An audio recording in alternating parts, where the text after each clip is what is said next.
Hello, my name is Ashwin and I will be explaining about epidemiology of Plasmodium falciparum and modes of transmission. First, I'll be explaining the epidemiology of Plasmodium falciparum. Plasmodium falciparum is a unicellular protozoan endoparasite of humans. Its intermediate hosts are humans, whereas female Anopheles mosquitoes are its definitive hosts. It is the causative agent of most deadliest type of malaria caused by falciparum malaria. In addition, F. falciparum is a risk factor for Burkitt lymphoma, and thus it is classified as a Group 2A carcinogen. The majority of Europe, North America, and Australia generally do not have endemic Plasmodium falciparum infection. Moderate endemic areas such as Southeast Asia, India, and some parts of America. Highly endemic areas are mainly on sub-Saharan Africa. As shown on the map, Europe, North America, and Australia are the white areas. Southeast Asia, India, and some parts of the Americas are grey and purple, and highly endemic areas are shown in the map as purple to yellow. The sub-Saharan African region, shown in yellow to red region, continuously has the highest mortality rate from Plasmodium falciparum infection. In 2018, Plasmodium falciparum accounted for 99.7% of estimated malaria cases in the WHO African region, 50% of cases in the WHO Southeast Asia region, 71% cases in the East Mediterranean, and 65% in the Western Pacific. About 24 million children were estimated to be infected with Plasmodium falciparum in 2018 in sub-Saharan Africa, and an estimated 1.8 million of them were likely to have severe anemia. Malaria, particularly Plasmodium falciparum, in non-immune pregnant travelers increases the risk of maternal death, miscarriage, stillbirth, and neonatal death. Young children, pregnant women, people who are immunosuppressed, and elderly travelers are at risk of severe disease. However, children aged under 5 years are the most vulnerable group affected by malaria. They also accounted for 67%, 272,000 of all types of malaria deaths worldwide in 2018. Next, I'll be explaining about the mode of transmission of Plasmodium falciparum. Transmission occurs between humans and Anopheles mosquitoes.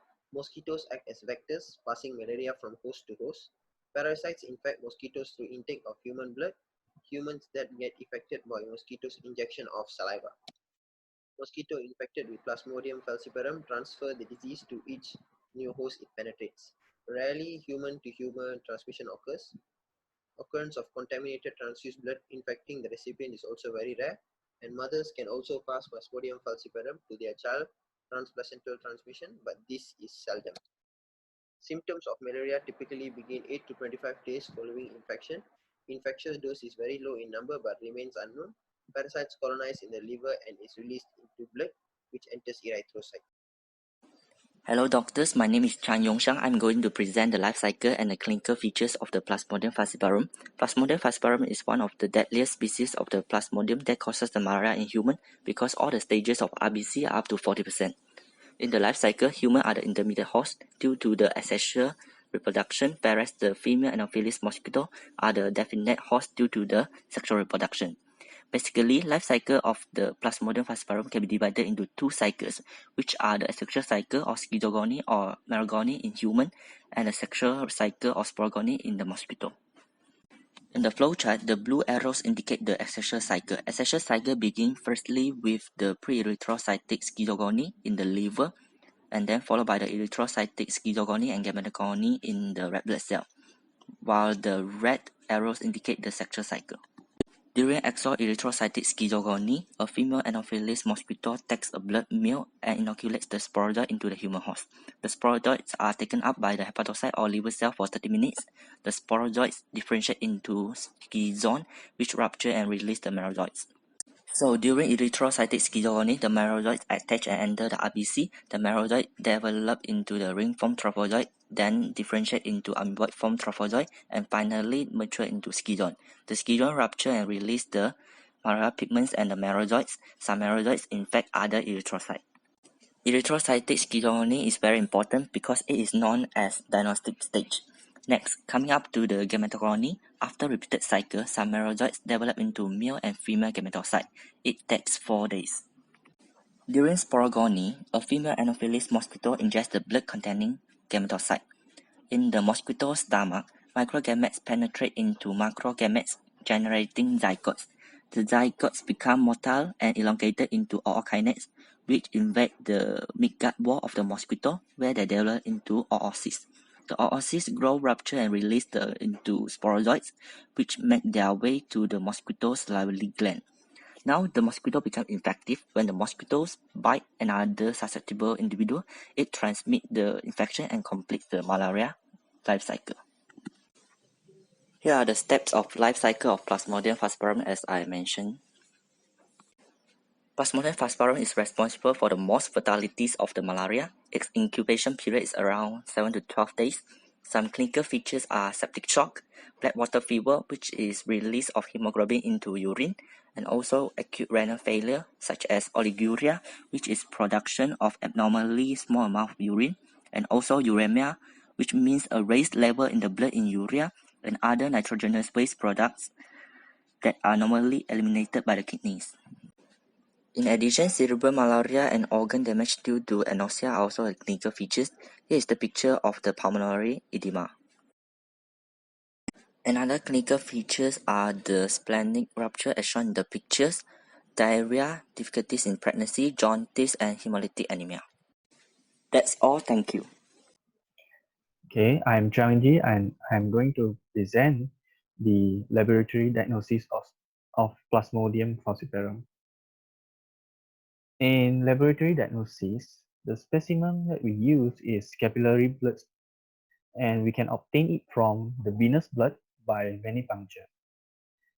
And we need to do the blood smear as soon as possible so that morphology and staining characteristic of the parasites will not change.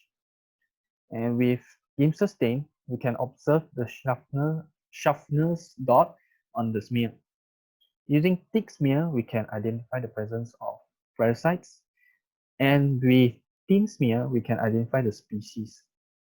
And typically, you can only see rings, stage of the trophozoites and gametocytes, unless the blood is set for long time. Okay.